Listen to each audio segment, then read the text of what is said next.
माँ भारती को प्रणाम करता हूँ, आप सबके गुरु और माता पिता को प्रणाम करता हूँ। बच्चों बहुत ढेर सारा रात कर, क्योंकि अब तो मौज मस्ती के 5 दिन शुरू हो गए आपके, और सभी लोगों को सुबह की राम राम।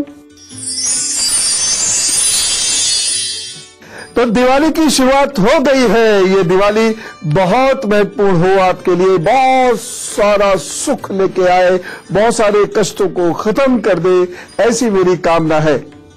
वैसे भी सूर्य और चंद्र की स्थितियां दीपावली के पास ऐसे ग्रह योग बनाती हैं जो हमारे अनुष्ठानों को, हमारी साधनाओं को सार्थक रूप प्रदान करते हैं। और धनतेरस से ये जो पूजा शुरू होगी, इस पूजा में हम माँ काली की पूजा करते हैं, हनुमान जी की पूजा करते हैं, गणेश जी की पूजा करते हैं, शिव जी की पूजा करते हैं और यम जी की भी पूजा होती है। इसी दिन भगवान धन्वंतरी और माँ लक्ष्मी जी की भी पूजा होती है। हम इन सब विषयों पर आज बात करेंगे, पूजा की विधि को समझेंगे, पूजा करनी किस समय है वो भी समझेंगे, झाड़ू पोछा किस समय करना है ये भी हम जानेंगे, और साथ ही धनतेरस पर क्या खरीदना है और किस चीज का दान देना है, इस विषय पर भी बात करेंगे। और आपको सही बताऊं तो आज का गुरु मंत्र बहुत ही खास होने वाला है। लेकिन बातचीत की शुरुआत हम करेंगे मेष, वृषभ और मिथुन राशि से। मेष राशि, स्वास्थ्य में सुधार होगा, अपनों के सहयोग से मन संतुष्ट होगा तथा कारोबारी योजनाएं भी बन सकती हैं। सावधानी रखिएगा, आग व बिजली के उपकरणों से थोड़ा सावधान रहें। और उपाय क्या करेंगे, जीवन साथी को गृह कार्य में मदद कीजिएगा। वृषभ राशि, आप थोड़ी उलझन में दिखाई देंगे, वह सही निर्णय लेते वक्त भी कश्मकश रहेगी, लेकिन लाभ के योग बने हुए हैं, इसलिए बिंदास डिसीजन लीजिए। वैसे एक सावधानी रखिएगा, स्वास्थ्य की दृष्टि से ये दिन बहुत अच्छा नहीं है, इसलिए भोजन सात्विक ले और विचार बहुत सकारात्मक रखें। उपाय क्या करेंगे, गाय को इस दिन गुड़ जरूर खिलाना है, वक्त मजबूत होगा, चिंता ना करें। मिथुन राशि, वक्त आपके लिए थोड़ा सा कठिन लग रहा है, कुछ कामों को लेकर जो आप आशान्वित थे वहां निराशा हाथ लग सकती है, कहीं धन आदि भी रुक सकता है। एक सावधानी रखिएगा, माता जी से मतभेद ना हो जाए, इस बात का ध्यान रखें। उपाय क्या करना है, विघ्नों को हरने के लिए ओम गणपताय नमः का जप कीजिए, फिर अपने काम पर जुटिए, फिर सब ठीक करेंगे। अब हम बात करेंगे कि धनतेरस के दिन की पूजा का प्रयोग हम किन किन कारणों के लिए कर सकते हैं। ध्यान से सुनिएगा, लक्ष्मी पूजा के लिए करते हैं, धन प्राप्ति के लिए करते हैं, धन प्राप्ति के उपाय अद्भुत परिणाम देते हैं इस दिन। स्वास्थ्य संबंधी उपायों के लिए करते हैं, इस दिन की गई पूजा से अकाल मृत्यु तक टाली जा सकती है और बहुत सारे लोगों के रोग भी ठीक हुए हैं, वह चलने फिरने लायक हो गए हैं। ऋण दोषों की शांति के उपायों के लिए भी इस दिन का प्रयोग करते हैं, और कुछ खरीद के लिए, कुछ दान के लिए भी इस दिन का उपयोग करते हैं, क्योंकि इस दिन किए गए दान से ज्यादा फायदा होता है बजाय केवल खरीद लेने के। क्योंकि भगवान धन्वंतरी ने इस दिन जो भी उनके पास ज्ञान था, उस कलश के अंदर जो भी औषधियां आदि थी, वह सब मनुष्य कल्याण के लिए उन्होंने अर्पित कर दी। उसका कोई धन थोड़ी लिया या उसके कोई रॉयल्टी थोड़ी लेते हैं वो। इसलिए इस दिन मुझे ऐसा लगता है कि दान देना ज्यादा आवश्यक है। इस दिन की पूजा का उपयोग शत्रु शमन के उपायों के लिए भी किया जाता है, जिससे शत्रु हमें परेशान ना कर सके, शत्रुता समाप्त हो जाए। और कुछ विशेष वस्तुओं को सिद्ध करने के लिए भी इस दिन का प्रयोग किया जाता है। वो विशेष वस्तु क्या, जैसे माला है, सुपारी है, रत्न है, अंगूठियां हैं, ये सारी चीजें तो निस्तेज हैं। जब इसमें हमारी पूजा का अर्पण होता है, मंत्र से उसको जागृत करते हैं, तब ये लाभ देना शुरू करती हैं। इसलिए इन्हें जागृत करने के लिए भी इस दिन की पूजा का उपयोग करते हैं। बुरे प्रभावों को दूर करने के लिए इस पूजा का, इस दिन का उपयोग किया जाता है, और किसी विशेष कष्ट की मुक्ति के लिए भी इस दिन की पूजा का उपयोग किया जाता है। तो ये सारे कार्य बनेंगे, बस सही समय पर। बहुत सरल सी पूजा है, वह कर लीजिएगा। उसका विधान मैं आपको लिखाने के लिए तैयार बैठा हूं। तो वो मैं आपको बता दूंगा, लेकिन फिलहाल कर्क, सिंह और कन्या राशि का हाल बताना है। कर्क राशि, दिन अच्छा है, मनोबल मजबूत है, विचार अच्छे हैं। यदि कोई काम करने की ठान लेंगे तो आप जरूर कर पाएंगे। बस एक सावधानी रखिएगा, निंदा करने से बचिए। उपाय क्या करना है, कोई सफेद पुष्प अपनी जेब में रखिए, फिर अपने काम पर जुटिए तो सब ठीक करेंगे। सिंह राशि, छोटी छोटी चीजें परेशानी खड़ी कर रही हैं। दिन बहुत लाभदायक नहीं कहा जा सकता, इसलिए अपनी जेब पर भी नजर रखिएगा और जरूर से ज्यादा खर्च मत कीजिएगा। सावधानी रखें, इस दिन कम बोले, मौन रख ले तो ज्यादा अच्छा है। और इस दिन धन का निवेश नहीं करें। उपाय क्या करना है, गरीबों को सरसों के तेल का दान करें, आपके विघ्न बाधाएं दूर होंगी। कन्या राशि, रोजमर्रा के काम जैसे सोचे हैं वैसे पूरे कर पाएंगे। विद्यार्थी अपना अभ्यास अच्छे से कर पाएंगे। इस दिन की गई पढ़ाई, बनाए गए नोट्स बहुत कामयाबी दिलाएंगे। और कुछ पुराने मित्रों से भी भेंट हो सकती है। हाँ, खान पान में खूब रुचि रहने वाली है आज आपकी, और मिलेगा भी। बस एक सावधानी, धन का इस्तेमाल बहुत सोच समझ कर कीजिएगा और घर वालों का ख्याल ज्यादा रखिएगा बजाय धन के पीछे भागने के। उपाय क्या करेंगे, अरहर की दाल का दान जरूर कर दीजिएगा। 5 दिवसीय दीपावली पर्व का आरंभ धन त्रयोदशी से होता है, जिसे हम धनतेरस भी कहते हैं। धनतेरस मूलतः भगवान धन्वंतरी का पर्व है। उन्हें भगवान विष्णु का रूप माना जाता है, अतः उनकी आराधना अवश्य होनी चाहिए। आप जरूर करिएगा और उन्हें धन्यवाद भी जरूर कहिएगा, क्योंकि वह इस ब्रह्मांड के पहले वैद्य हैं, इस ब्रह्मांड के पहले डॉक्टर हैं। इस दिन ही भगवान धन्वंतरी का जन्म हुआ है। समुद्र मंथन के समय इसी दिन धन्वंतरी जी सभी रोगों के लिए औषधि कलश लेकर प्रकट हुए हैं। धनतेरस के दिन अपनी शक्ति के अनुसार बर्तन का क्रय करके घर लाना चाहिए और साथ ही साथ दान के लिए भी कुछ बर्तन या कुछ वस्तुएं अवश्य साथ लानी चाहिए। अब जो बर्तन हम क्रय कर लाए, खरीद कर लाए हैं, उसका प्रथम उपयोग भगवान के लिए ही करना चाहिए, क्योंकि ऐसा करने से धन धान की कमी वर्ष पर्यंत नहीं रहती। भगवान धन्वंतरी की याद में गाय को चारा जरूर देना है इस दिन। और इस दिन सिद्ध किया गया महामृत्युंजय मंत्र और नारायण मंत्र घर से विपत्तियों को दूर करता है और खासतौर से स्वास्थ्य संबंधी विपत्तियों को दूर करता है। व्यक्ति तंदुरुस्त होता है। और यहां तक बहुत सारे लोगों ने बताया कि इस पूजा को करने के उपरांत ऐसे भी लोग जो घर में चल फिर भी नहीं पाते थे, उन्होंने चलना फिरना शुरू किया, उनके सेहत में, शरीर में इंप्रूवमेंट आया। इस दिन साफ सफाई करने के साधन जरूर खरीदने चाहिए, जैसे झाड़ू, पोछा, इलेक्ट्रॉनिक झाड़ू वो सारी चीजें, जैसे वैक्यूम क्लीनर बोलते हैं, वो अब पता हो गया हमें। तो वह सब जो आपसे बन पड़े वह खरीदिए। और साथ ही साथ अपने पढ़ने, नौकरी करने और व्यापार करने के स्थान में पूजा जरूर करनी चाहिए। अपनी गद्दी या कुर्सी जरूर खरीदनी चाहिए, अथवा जो खरीदी हुई है उसको साफ सुथरा करके उसकी पूजा करनी चाहिए। इस दिन हल जुती या गाय के द्वारा रौंदी गई मिट्टी को दूध में भिगोकर घर में रखें। इसका अद्भुत परिणाम होता है। विशेषकर वो लोग जिनका पूरा परिवार बीमारियों से घिरा है, वह ये कार्य जरूर करें। इस दिन अपने इष्ट की प्रतिमा तैयार करनी चाहिए, जैसे शिव जी, गणपति जी, जिनको भी आप मानते हैं, उनकी प्रतिमा तैयार करनी चाहिए इसी ही मिट्टी से। एक और चीज है, शत्रुओं की शांति के लिए इस दिन हनुमान जी की प्रतिमा तैयार करने का अति उत्तम समय होता है। और उसके बाद पूजा शुरू कीजिएगा और धीरे धीरे धीरे धीरे आप देखिएगा कि लोगों की शत्रुता आपसे कम होती चली जाएगी। और यदि आप में वीरता नहीं है, यदि आप में कायरता है, यदि आप बोल्डली अपनी बात को कह नहीं पाते हैं, तो हनुमान जी की इस दिन तैयार की गई प्रतिमा से साधना करने पर आपके अंदर वीरता आएगी, आपके अंदर बोल्डनेस आएगी। आप अपनी बात को बहुत धैर्य के साथ, लेकिन पूरी वीरता के साथ, बोल्डनेस के साथ कह पाएंगे। तो कुल मिला के यह दिन केवल साधारण बाजार गए और कुछ खरीद के ले आए और शाम को एक दीपक जला दिया, ऐसा नहीं है। इस दिन का बड़ा महात्म्य है और मैं एक एक करके वह सारी बातें आपको बताता चला जाऊंगा। बस इतना ध्यान रखिएगा कि इस मिट्टी से अपने इष्ट यानी गणपति जी की प्रतिमा आप तैयार करते हैं तो उसमें खूब सारी हल्दी डाल दीजिएगा, और यदि हनुमान जी की प्रतिमा तैयार करते हैं तो उसमें खूब सारा सिंदूर डाल दीजिएगा।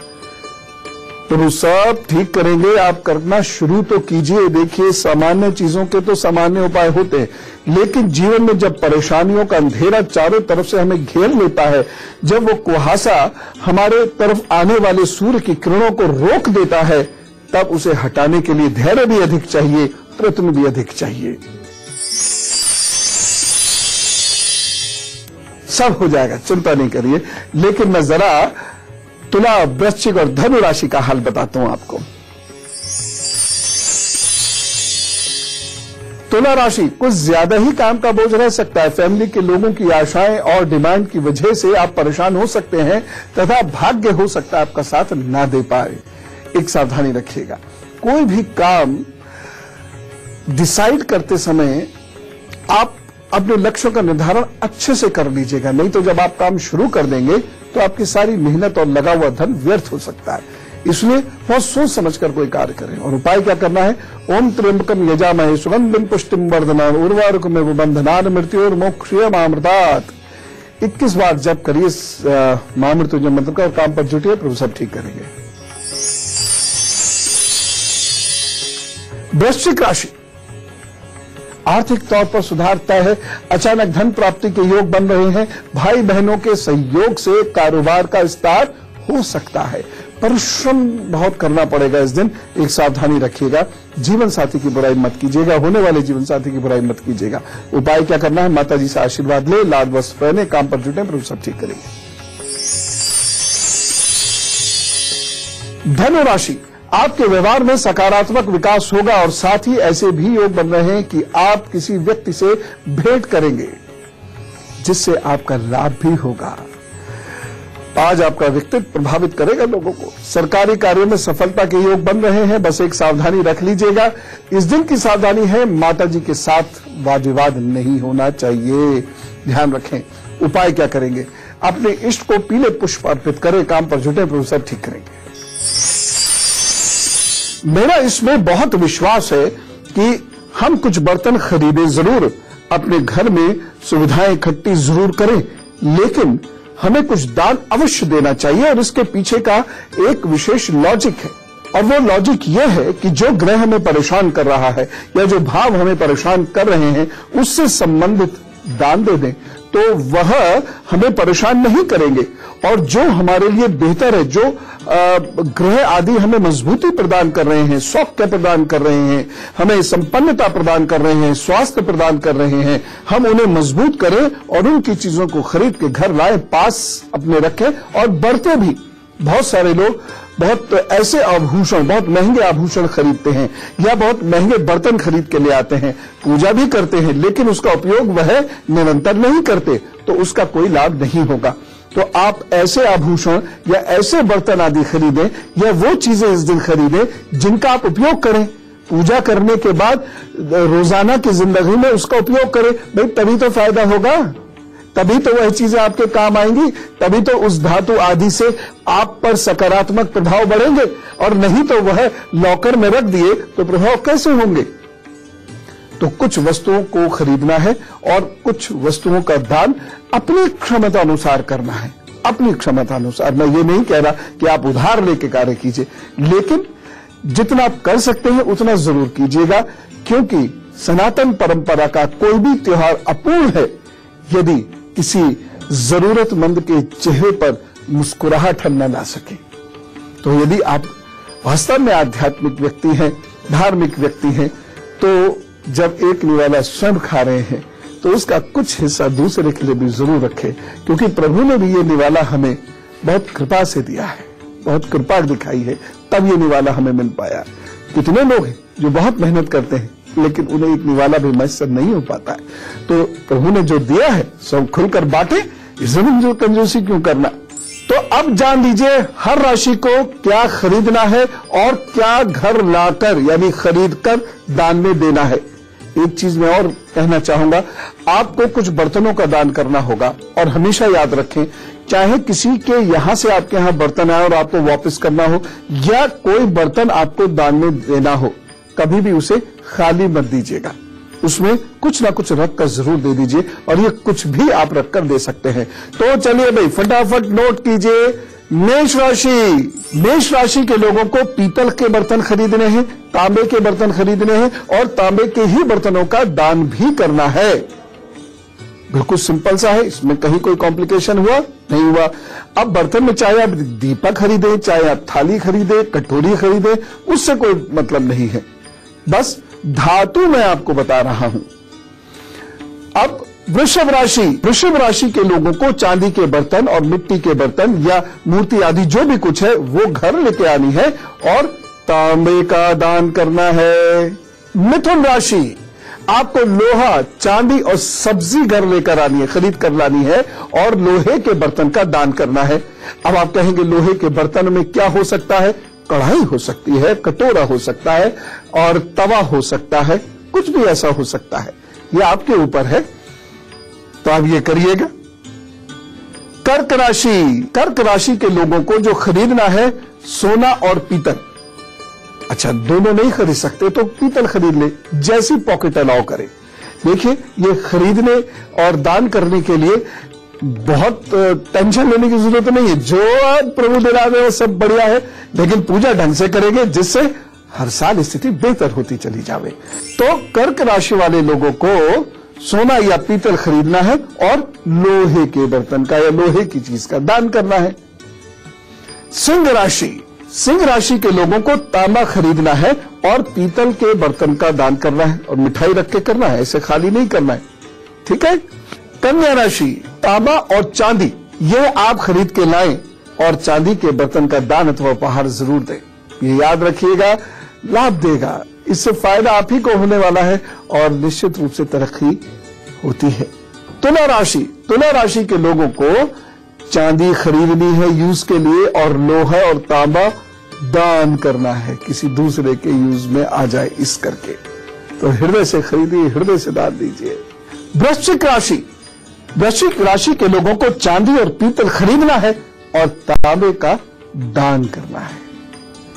कुछ भी दान करें, मैं बार बार इस बात को कह रहा हूं, क्या दान कर रहे हैं ये आपकी चॉइस है, बस बर्तन हो तो खाली ना दें, बाकी जो पॉकेट अलाउ करे वही कीजिए, वो बहुत टेंशन मत लीजिएगा, ठीक। धनु राशि, धनु राशि को जो खरीदना है वो तांबा और सोना और जो दान करना है वो चांदी। और धनु राशि के तो जेब में सेंध लग गई या धनु राशि के पतियों की जेब में सेंध लग जाएगी। नहीं, यदि आपकी पत्नी धनु राशि की हुई तब धनु राशि की पत्नियों वाले पतियों की जेब में तो सेंध लग गई, अब ठीक हुआ। मकर राशि, लोहा और चांदी के बर्तन को आपने खरीदना है और सोने या पीतल के बर्तन का दान करना है। कुंभ राशि, मिठाई और चांदी यह आप अपने प्रयोग के लिए लानी है और पीतल और सफाई की किसी चीज का दान जरूर करना है, जैसे झाड़ू है, वैक्यूम क्लीनर है या जो भी है, ये दान भी कर सकते हैं, उपहार भी दे सकते हैं। मीन राशि, तांबा और चांदी ये आपको खरीदनी है और चांदी की ही किसी चीज का दान भी करना है। बस ये खरीदिए, जो खरीदिए वो यूज कीजिए और बाकी चीजें दान के लिए जरूर निकालिएगा और ये सब खुशी खुशी करना है। अब मान लीजिए आप कहें कि हम चांदी नहीं खरीद सकते, हम क्या करें? तो क्या जो चांदी नहीं खरीद सकते उनकी धनतेरस नहीं बनती है? अरे आप जर्मन सिल्वर का कोई खिलौना खरीद लीजिए, स्टील की कोई चीज ले लीजिए, क्यों सुस्त होते हैं? देखो भगवान तो भाव समझता है, बाजार के भाव नहीं, हृदय के भाव, ठीक। तो बाजार के भाव पर हृदय के भाव ज्यादा भारी होते हैं, तो इसलिए अपनी पॉकेट के हिसाब से काम कीजिए, लेकिन जो काम करें भाव से और उल्लास के साथ, क्योंकि जब स्थिति कमजोर होती है तो और मेहनत से पूजा पाठ करना चाहिए और मेहनत से कर्म करने चाहिए, तभी तो स्थिति मजबूत होगी। सुस्त हो जाएंगे तो कैसे होगी? अब आपस की बातचीत भी शुरू करते हैं। मैं पुनः ये निवेदन करता हूं कि यदि कोई पर्सनल बात पूछनी है, खासतौर से बहन बेटियां, वह फेसबुक पर ना पूछें, उसके लिए आईडी नोट करें guruparv@itvnetwork.com। और बार बार कह रहा हूं, मेरे नाम से बहुत सारे फेक पेजेस चलते हैं और फेक ईमेल आईडीज हैं जिसमें कह देते हैं गुरुजी से जवाब देंगे, गुरुजी अमेरिका में हैं, लौट के वहीं से जवाब आ जाएगा, फोन से बात नहीं कर सकते। मैं ऐसा कुछ नहीं करता, मैं सिर्फ 8 से 9 के बीच में ही आपके प्रश्नों का उत्तर देता हूं और उसका कोई शुल्क नहीं है। लोग मेरे नाम पे बहुत बहुत पैसा भी मांग लेते हैं, प्लीज ऐसा कुछ मत कीजिएगा और ऐसे लोगों को खूब कस के डांट दीजिएगा कि आप ठगी करते हैं। शुभम जी का सवाल लेते हैं। बाप रे बाप, इतने सवाल, इतना बार बार इन्होंने अपना क्वेश्चन पूछा, इतना बार बार क्वेश्चन पूछा कि पक गए। ये पूछती हैं कि अगर विवाह रेखा एक हो लेकिन बहुत साफ और गहरी हो तो उसका क्या अर्थ होता है? इसका मतलब है देर से आए दुरुस्त आए, यानी वर महोदय देर से तो आएंगे दुरुस्त। एक और चीज, यदि एक विवाह रेखा है तो विवाह होने में कठिनाई जरूर आएगी, या कहीं हो सकता है सेटल होने के बाद विवाह छूटे फिर हो। देर से आएंगे दुरुस्त आएंगे, ये याद रखना, ठीक। A.K. वर्णवाल जी ने कितना बढ़िया प्रश्न किया। कहते भारत माता की जय, और क्या जवानों के लिए कुछ व्रत पूजा आदि हम कर सकते हैं? प्रणाम वर्णवाल जी।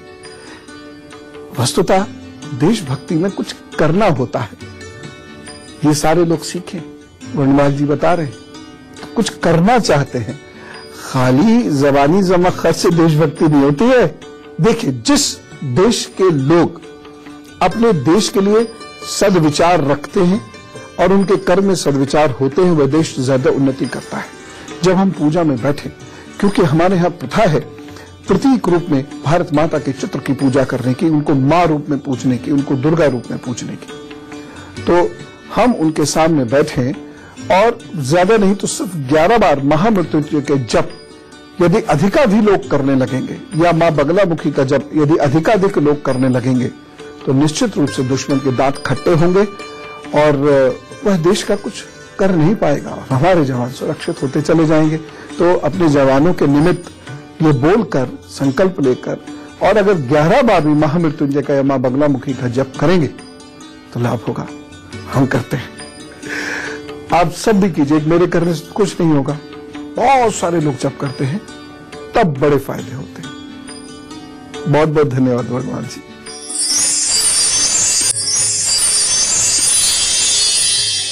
तो मस्त रहिए और सुनिए हाल मकर कुंभ और मीन राशि का। मकर राशि, आज आपके सामने कुछ कठिन परिस्थितियां आ सकती हैं, लेकिन आप उससे निपटने में कामयाब होंगे। भाग्य पक्ष ठीक है, कार्य में हाँ अरुचि तो रहेगी, आलस्य भी हावी रहेगा, लेकिन फिर भी आपके कार्य चलते रहेंगे। बस एक सावधानी रखिएगा, सरकारी नियमों का सावधानी से पालन करें। उपाय क्या करना है, ये दिन अच्छा बीते इसके लिए पके हुए भोजन का दान जरूर करिएगा, तो सब ठीक करेंगे। कुंभ राशि, आपके अपने ही हानि करने का प्रयास कर सकते हैं, कार्यों में अड़चने लगा सकते हैं, यात्रा आदि से कष्ट भी संभव है, फिर संभल कर चलने वाला है। सावधानी क्या रखेंगे, कोई बहुत बड़ा निर्णय इस दिन ना ले, अन्यथा परेशानी हो सकती है। उपाय कर लीजिएगा। आपका उपाय है ओम रुद्राय नमः, इसका जप करिए जितना हो सके और काम पर जुट जाइए, प्रभु सब ठीक करेंगे। मीन राशि, परिवार में खुशी का माहौल बनता हुआ दिखाई दे रहा है। अपने लोग, मित्र आदि आपके कार्य में सहयोगी बनेंगे तथा आज आप अच्छे से शॉपिंग भी कर सकते हैं, कुछ बढ़िया सी चीजें खरीद के ला रहे हैं अपने लिए। सावधानी, इस दिन अपने मन में अहंकार मत आने दीजिएगा। और उपाय क्या करना है, ओम केशवाय नमः, ओम नारायणाय नमः, ओम माधवाय नमः कहकर जल पीजिए और अपने काम पर जुट जाइए, तो सब ठीक करेंगे। हम लोग तो धनतेरस की पूजा में इतना डूब गए कि ये भूल गए कि आज कुछ लोगों का जन्मदिन भी होगा। तो चलिए, जिनका जन्मदिन है उन्हें जोरदार तरीके से कहिए wish U a very happy birthday. मजा आ रहा होगा। भगवान धन्वंतरी के साथ आज अपना जन्मदिन शेयर कर रहे हैं। खैर, तो जिन लोगों का भी आज जन्मदिन है उनके आगे आने वाले 12 महीनों का हाल आपके आगे आने वाले 12 महीने थोड़े राहु से प्रभावित दिख रहे हैं, परंतु इस बार आप दोनों में मित्रता है। ये राहु आपको सहयोग करेगा और पिछले वर्ष के दुष्प्रभावों को दूर करने में यह मदद करेगा। परंतु संघर्ष तो होगा। पारिवारिक मामलों में धैर्य द्वारा ही सफलता मिल पाएगी। मित्र वर्ग के द्वारा सामान की हानि हो सकती है तथा प्रेम संबंधों में भी थोड़ी परेशानी होगी। नए व्यापार में प्रॉब्लम्स हो सकती हैं, लेकिन देखिए ये सब ठीक हो जाएगा। इसलिए प्रॉब्लम जब हो रही हो तो मेरी ये बात याद रखिएगा कि राहु मित्र है, इसलिए आपको सभी क्षेत्रों में संघर्ष के उपरांत प्रभावपूर्ण सफलता मिलेगी। विद्यार्थियों तथा नौकरी पेशा लोगों की उन्नति भी होगी संघर्ष के उपरांत। कुछ उपाय जरूर करते रहिएगा इन 12 महीनों में।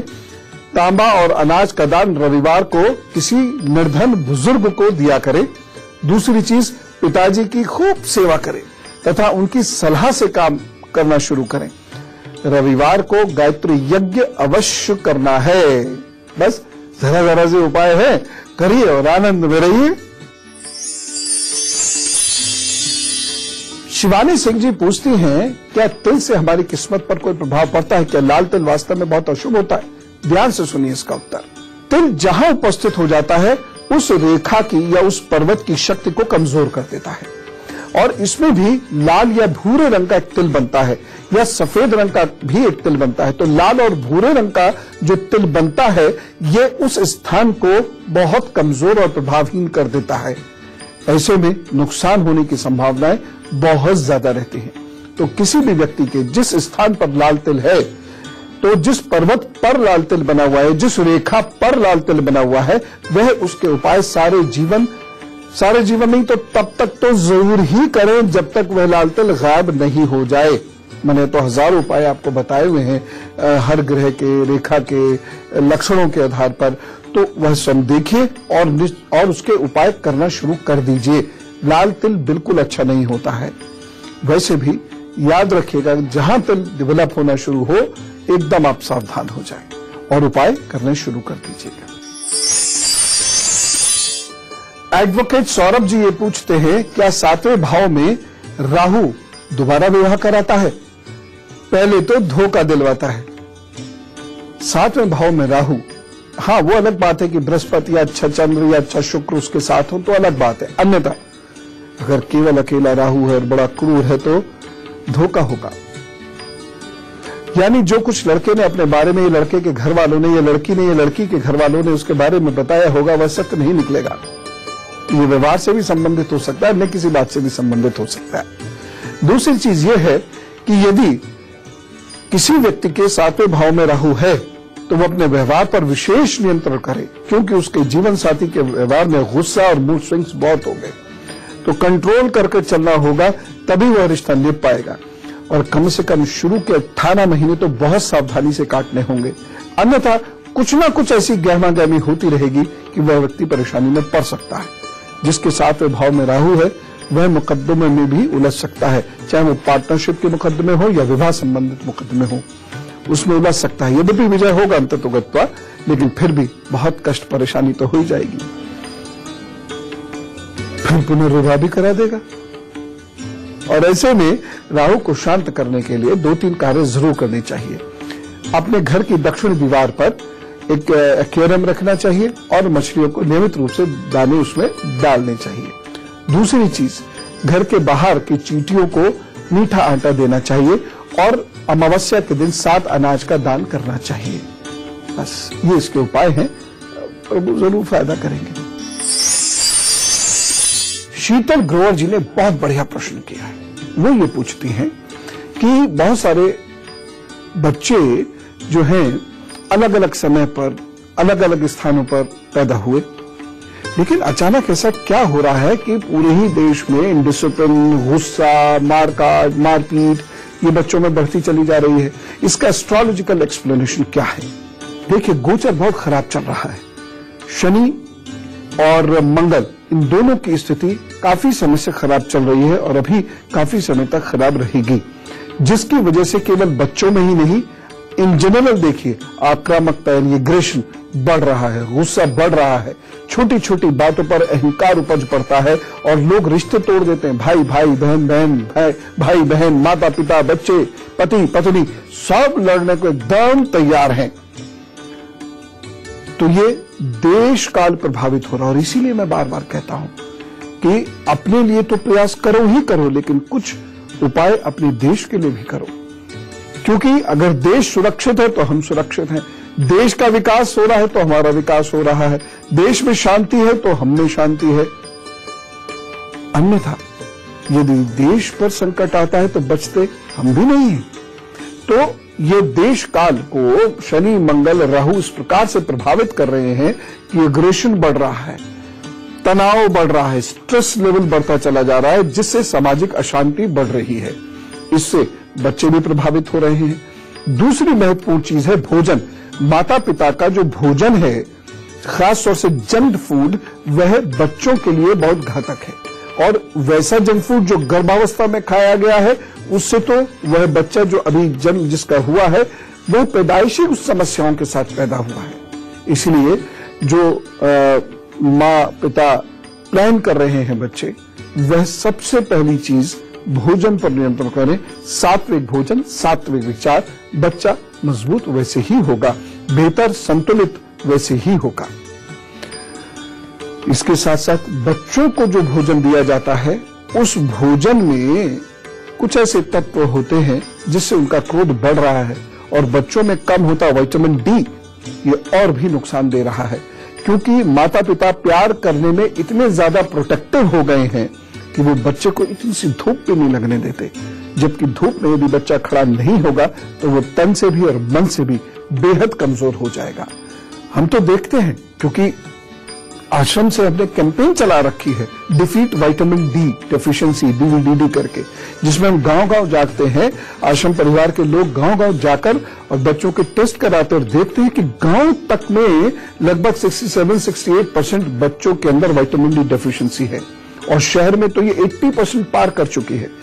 और विटामिन डी डेफिशिएंसी से दिमाग कमजोर हो जाता है, शरीर तो होता ही है, कैल्शियम पचता नहीं, दिमाग सही निर्णय नहीं ले पाता और एकदम गुस्सा कर बैठता है। इसलिए आपका प्रश्न बहुत बढ़िया है, और मैं सभी लोगों से कहूंगा, मैंने उपाय भी बताए थे कि विटामिन डी बच्चों में कम ना होने दें, और उसके साथ साथ माता पिता का अपना भोजन बहुत अच्छा, और बच्चों को खुली हवा और धूप में जरूर खेलने दें। सुमन लता जी पूछती है, मांगलिक होने में और मंगल दोष में क्या अंतर है, और यदि कोई व्यक्ति नॉन मांगलिक है तो क्या वह मांगलिक से विवाह कर सकता है? सुमन जी, मैंने इस बारे में अनेकों बार बातचीत की है, ढंग से सुना कीजिए गुरु पर सब लोग। मांगलिक का तो मतलब है कि मंगल विवाह को या वैवाहिक जीवन को थोड़ा प्रभावित कर रहा है, लेकिन मंगल दोष का तो अर्थ है कि बहुत भयंकर रूप से प्रभावित करेगा। ऐसे में विवाह या तो नहीं होता है या तो चल नहीं पाता है, उसका कारण कुछ भी बने। बहुत मुश्किल से ये विवाह मैनेज हो सकता है यदि किसी का मंगल दोष है तो। मंगल दोष बहुत सीवियर होता है, जैसे मांगलिक होना तो मतलब पहले भाव में, चौथे भाव में, 7वें 8वें भाव में, 12वें भाव में मंगल है तो मांगलिक हो ही गए। अब ये मंगल चाहे कमजोर है तब भी मांगलिक हो ही गए, या इस मंगल का कोई और परिहार भी निकल रहा है तब भी मांगलिक हो ही गए। लेकिन मंगल दोष 7वें 8वें भाव से लगता है। जब मंगल बहुत क्रूर होकर 7वें 8वें भाव को प्रभावित करेगा तो वह मंगल दोष होगा, और यह मंगल दोष बहुत सारी परेशानियां लाता है। और मैं तो यहां तक कह देता हूं, अगर मंगल दोष भाव स्पष्ट में भी है, भाव में बदल गया तो फिर कोई चिंता की बात नहीं, लेकिन भाव स्पष्ट में भी मंगल दोष विद्यमान है, सप्तम अष्टम में मंगल विद्यमान है, और वह बृहस्पति से, शुक्र से, चंद्रमा से दृष्ट नहीं है, उसकी क्रूरता समाप्त नहीं हो रही है, तो ऐसे लोगों को विवाह ना करे तो ज्यादा अच्छा, करे तो बहुत सोच समझकर गहराई से कुंडली मिलाकर करें। अब अगर कोई व्यक्ति मंगली है तो मैं तो यही एडवाइस करूंगा कि वह नॉन मांगलिक से विवाह नहीं करे। हाँ, वो अलग बात है कि कोई व्यक्ति मांगलिक हो गया है लेकिन मंगल अस्त हो गया है उसका, तो वह ऐसा सोच सकता है, या मंगल के साथ बृहस्पति शुक्र जैसे शुभ ग्रह बैठे हुए हैं तब भी यह सोचा जा सकता है। लेकिन फिर भी कोशिश यही करे कि मांगलिक व्यक्ति नॉन मांगलिक के साथ विवाह नहीं करे। मांगलिक तो ज्यादातर लोग होते हैं, इसलिए उसमें टेंशन मत रखिए बिल्कुल भी।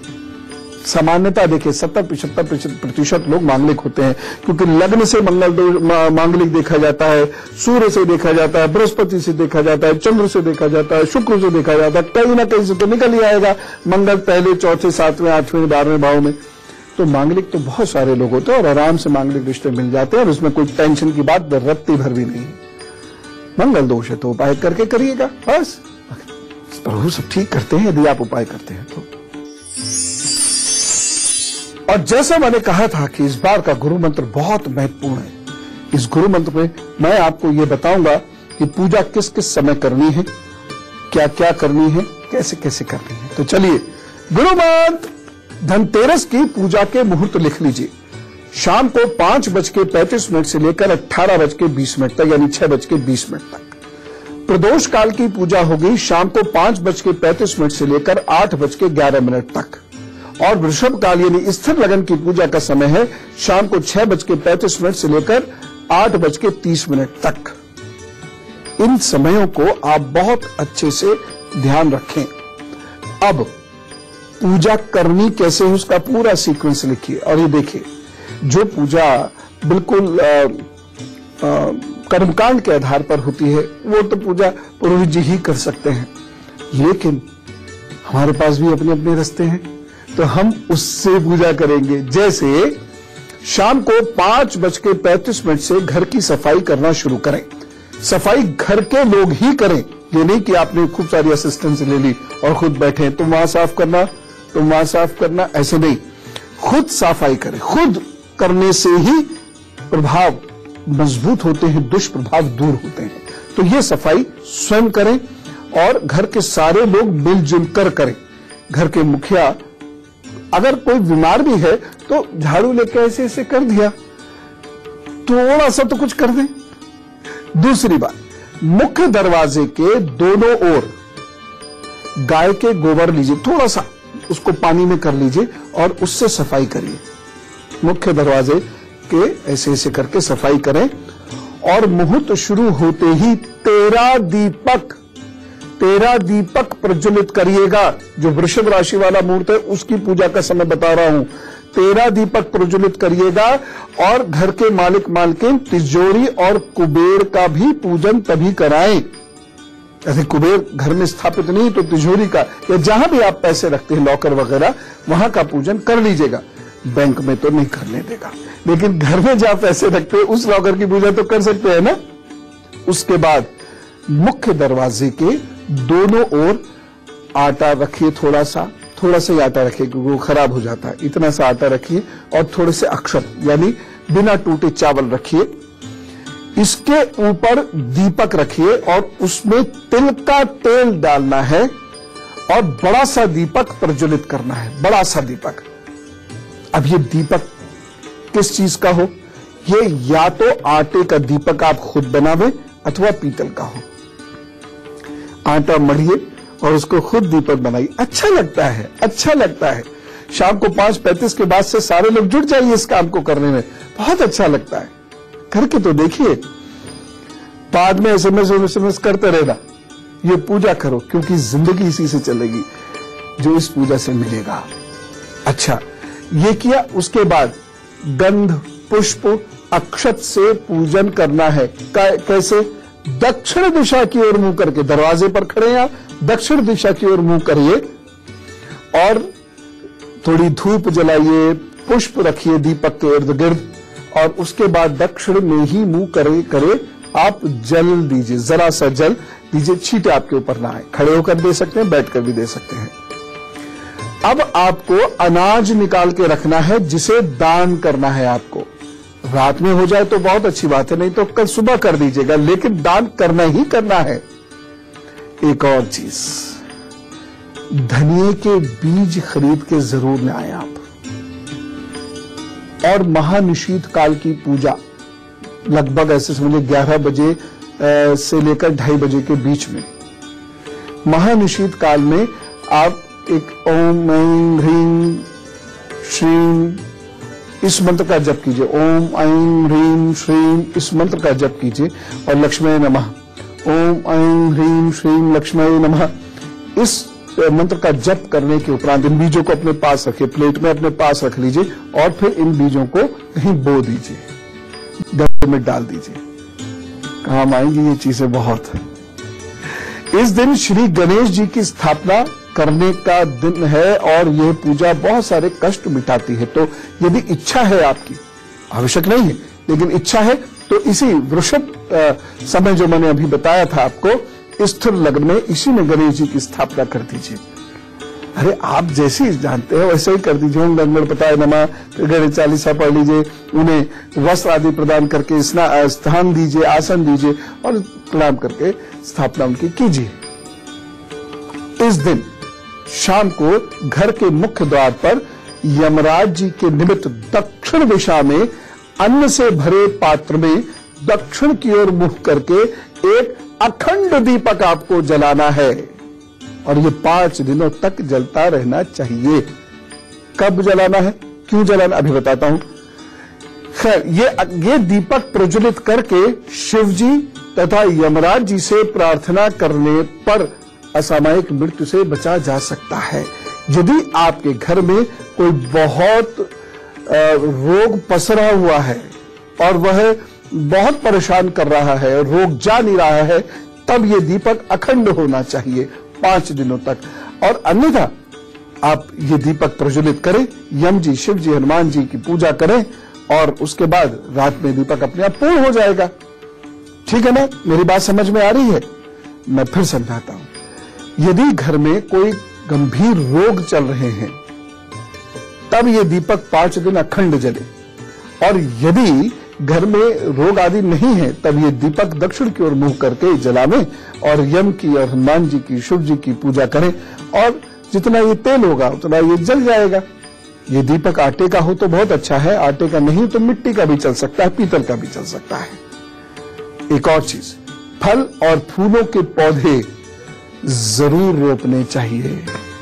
तो अभी आप जब बाजार जाएंगे तो कोई फल और फूल का पौधा जरूर खरीद के लाएंगे। रोप कहीं भी सकते हैं, आपके घर में जगह नहीं है तो कहीं भी रोप सकते हैं, लेकिन रोपना है। यह विधान है इस दिन की पूजा का, यह विधान है। हम बहुत सारे लोग इसे जानते नहीं है लेकिन यह विधान है। एक और चीज है, अपने घर के लिए मोर पंख जरूर खरीद लें और उसे अपने घर में लगा दें, जहां भी आप लगाना चाहें लगा देंगे। मोर पंख तो बहुत अच्छा होता है। एक और बात, जब सारी पूजा आदि हो जाए तो किन्नर के लिए दान अवश्य निकाल दीजिएगा। किन्नर समझते हैं, यूनिक, तो किन्नरों के लिए दान अवश्य निकाल दीजिएगा, पक्की बात, ठीक।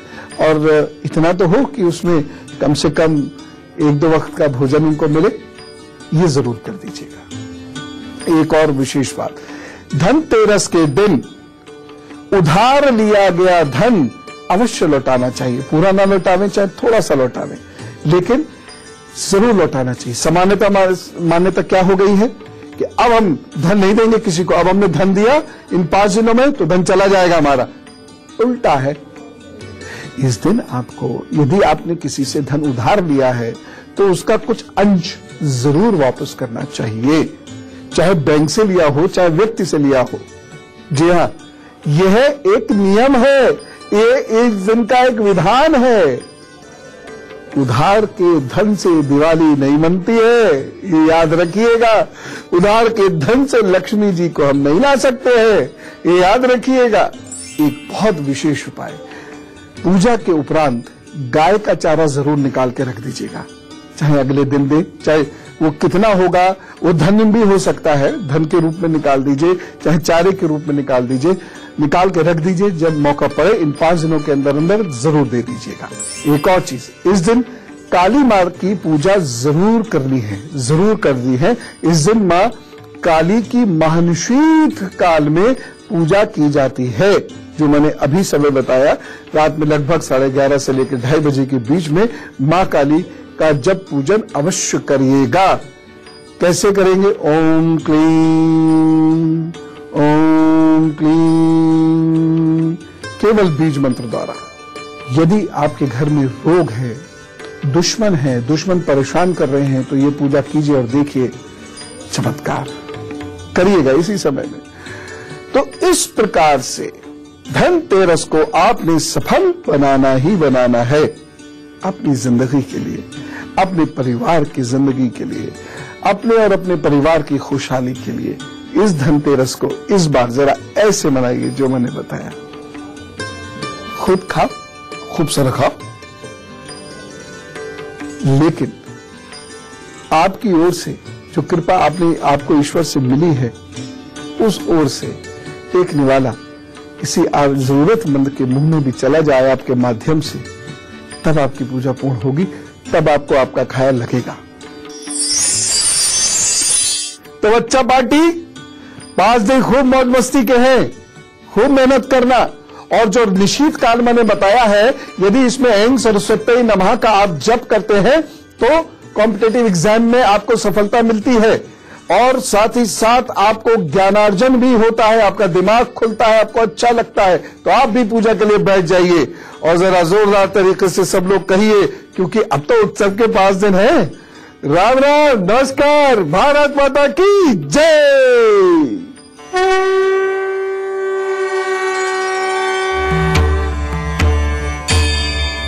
मान लो